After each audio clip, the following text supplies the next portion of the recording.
आज हम अध्याय हमारा पर्यावरण के भाग 2 पे चर्चा करेंगे।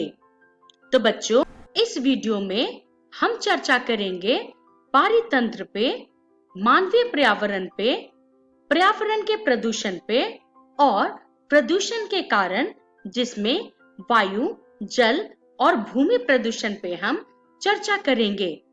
तो चलिए अब हम आगे बढ़ते हैं और शुरुआत करते हैं हम पारितंत्र से।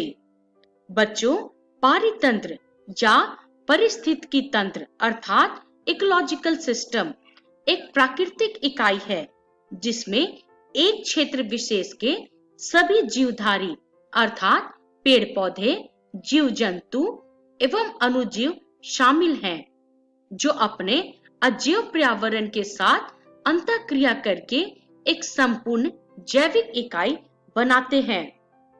बच्चों, इस प्रकार से हम कह सकते हैं कि पारितंत्र जो है उसमें जो जीव जंतु होते हैं वो सभी एक दूसरे पे आश्रित होते हैं। बच्चों, पारितंत्र में जो है सभी जीवों के जैव तथा अजैव दोनों घटक होते हैं। उदाहरण के लिए अगर आप एक बगीचे को देखें तो उसमें आपको विभिन्न प्रकार के पौधे जैसे घास, वृक्ष, गुलाब, चमेली आदि फूल तथा विभिन्न प्रकार के सजावटी पौधे दिखेंगे। इसके अलावा वहां पे आपको मेढक, कीट एवं पक्षी जैसे जंतु भी दिखाई देंगे। तो बच्चों, ये सभी जीव जो हैं परस्पर एक दूसरे के साथ वहां पे रहते हैं, वृद्धि करते हैं, जनन करते हैं और उनके ये सभी क्रियाकलाप जो है पारितंत्र के अजैव घटकों के द्वारा प्रभावित होते हैं। बच्चों, अब अगर बात करें हम पारितंत्र की, तो पारितंत्र जो है दो प्रकार के होते हैं। पहला है मानव निर्मित पारितंत्र, जैसे कि खेत, खलिहान, जलाशय, बगीचा आदि, और दूसरा है प्राकृतिक पारितंत्र, अर्थात इसमें भी दो प्रकार होते हैं, जैसे कि जलीय पारितंत्र, जिसमें बड़ा जलीय पारितंत्र और छोटा जलीय पारितंत्र आता है। बड़ा जलीय में सागर और समुद्र आते हैं और छोटा जलीय पारितंत्र में नदी और तालाब आते हैं। तो बच्चों, प्राकृतिक पारितंत्र के ही दूसरा प्रकार है भौमिक पारितंत्र, जैसे कि जंगल, रेगिस्तान और घास के मैदान। तो बच्चों, ये थे हमारे पारितंत्र के बारे में कुछ जानकारियां। चलिए अब हम आगे बढ़ते हैं। आगे बढ़ते हुए अब हम चर्चा करेंगे मानवीय पर्यावरण पे। बच्चों, मनुष्य अपनी स्वविकसित तकनीकों की सहायता से अपने पर्यावरण के साथ पारस्परिक क्रिया करते हुए उसमें अपनी आवश्यकता के अनुसार संशोधन तथा परिवर्तन करता रहता है और उसे अपनी आवश्यकताओं के अनुरूप बना लेता है, और उसकी ये प्रक्रिया जो है मानवीय पर्यावरण कहलाती है। जैसे कि मनुष्य खेतों को काटकर ब्रिज बनाता है, खेतों को काट के वो रोड और हाईवे का निर्माण करता है, यहाँ तक कि वो जल की आपूर्ति के लिए नहरों का भी विकास करते हैं और वो अपनी सुविधाओं के लिए जंगलों को काटकर रेलवे ट्रैक भी बनाते हैं। तो बच्चों, इन सभी उदाहरणों से ये तो स्पष्ट हो गया कि जो मानव है वो प्राकृतिक संसाधनों को दोहन करके या उनके विभिन्न रूप देके अपनी आवश्यकताओं की पूर्ति करता है और इस प्रकार से वो मानव निर्मित या मानवीय पर्यावरण को जन्म देता है। बच्चों, चलिए अब हम आगे बढ़ते हैं। आगे बढ़ते हुए अब हम चर्चा करेंगे पर्यावरण के प्रदूषण पे। बच्चों, मनुष्य के विभिन्न क्रियाकलापों के कारण पर्यावरण में अवांछित तत्व मिश्रित हो जाते हैं, अर्थात अनवांटेड जो एलिमेंट्स हैं वो मिल जाते हैं और इसे ही हम प्रदूषण कहते हैं। बच्चों, प्रदूषण जो है प्राकृतिक पर्यावरण को दूषित करता है, जो हमारे सामान्य जीवन को प्रभावित करता है इसीलिए बार बार कहा जाता है कि हमें अपने पर्यावरण की रक्षा करनी चाहिए और पर्यावरण के प्रदूषण को कम करने का भरपूर प्रयास करना चाहिए। बच्चों, इसीलिए 5 जून को हर वर्ष पर्यावरण दिवस के रूप में मनाया जाता है। बच्चों, प्रदूषण जो है प्राकृतिक व्यवस्थाओं को अव्यवस्थित कर देता है और प्रकृति की संतुलन को बिगाड़ देता है। चलिए अब हम आगे बढ़ते हैं। आगे बढ़ते हुए अब हम वायु प्रदूषण के कारण पे चर्चा करेंगे। बच्चों, सबसे पहले तो हम यहाँ पे ये जान ले कि वायु प्रदूषण क्या होता है।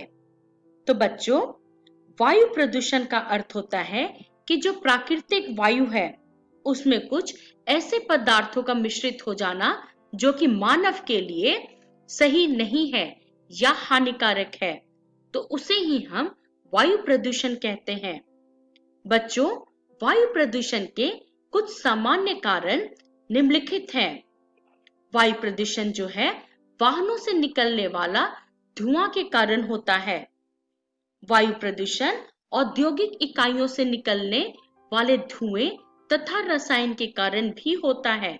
इसके अलावा वायु प्रदूषण जो है आणविक संयंत्रों अर्थात मॉलिक्यूलर प्लांट से निकलने वाली गैस तथा धूल कण के कारण भी होती है। बच्चों, जंगलों में पेड़ पौधों के जलने से जो धुआं उठता है या कोयले के जलने से जो धुआं उठता है तथा तेल शोधन कारखानों से निकलने वाली धुओं के कारण भी वायु प्रदूषण होती है। तो बच्चों, ये थे निम्नलिखित वायु प्रदूषण के कारण। हमें इन सभी कारणों पे विचार करना चाहिए और इन कारणों के रोकथाम के लिए उपाय करना चाहिए ताकि हम अपने वायु को प्रदूषित होने से बचा सके। क्योंकि अगर वायु प्रदूषित होगा तो सीधा सीधा हमारा स्वास्थ्य इससे अफेक्टिव होगा या हमारे स्वास्थ्य पे इसका असर पड़ेगा। चलिए अब हम आगे बढ़ते हैं। आगे बढ़ते हुए अब हम जल प्रदूषण के कारण पे चर्चा करेंगे।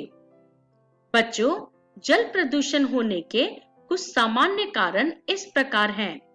पहला, औद्योगिक कूड़े को जब हम जल में फेंक देते हैं तो उससे हमारा जल प्रदूषित हो जाता है। इसके अलावा एसिड रेन, जिसे हम अम्लीय वर्षा कहते हैं, उसके कारण भी हमारे जल प्रदूषित हो जाते हैं।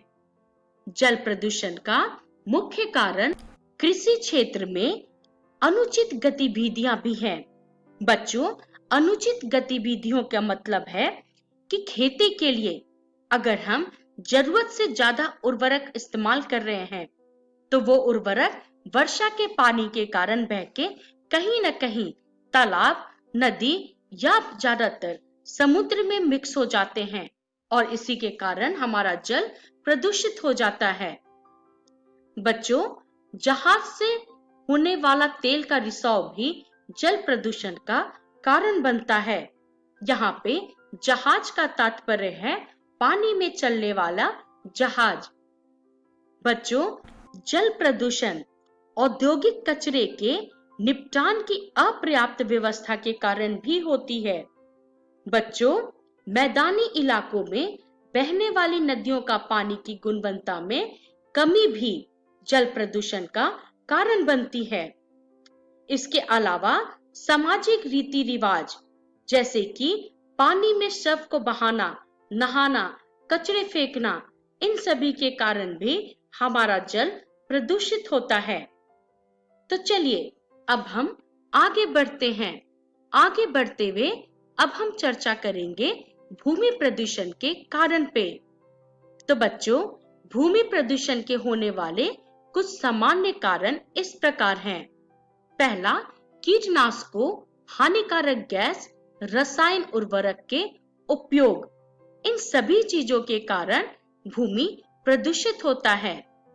भूमि का तात्पर्य यहाँ पे मृदा से है। बच्चों, प्लास्टिक की वस्तु जैसे बोतल, पॉलिथीन बैग, इन सब के उपयोग के कारण भी भूमि प्रदूषण अर्थात सॉइल पॉल्यूशन होती है, क्योंकि हम जानते हैं कि पॉलिथीन तथा प्लास्टिक की चीजों को गलने में कई 100 साल लग जाते हैं। इसी कारण बच्चों, आपने देखा भी होगा, हाल फिलहाल में पॉलिथीन पे बैन लगा दिया गया है। बच्चों, भूमि प्रदूषण जो है औद्योगिक कचरा, घरेलू कचरा, जंक पेपर आदि से भी होता है। बच्चों, खनिजों को प्राप्त करने के लिए हुई खुदाई से मिट्टी की उपजाऊ शक्ति नष्ट होने लगती है और मिट्टी में प्रदूषण फैल जाता है। इसके अलावा रासायनिक कारखानों से निकला हुआ रासायनिक जल मिट्टी में मिलकर भूमि को प्रदूषित कर देता है। चलिए अब हम आगे बढ़ते हैं। आगे बढ़ते हुए अब हम चर्चा करेंगे कि इस वीडियो में हमने क्या सीखा। तो बच्चों, इस वीडियो में हमने पारितंत्र, मानवीय पर्यावरण, पर्यावरण का प्रदूषण, प्रदूषण के कारण जिनमें वायु, जल और भूमि प्रदूषण पे चर्चा की। बच्चों, इसका रेफरेंस है भूगोल कक्षा 7 की पाठ्य पुस्तक और अगली वीडियो में हम प्रश्न उत्तर हल करेंगे। तब तक के लिए धन्यवाद।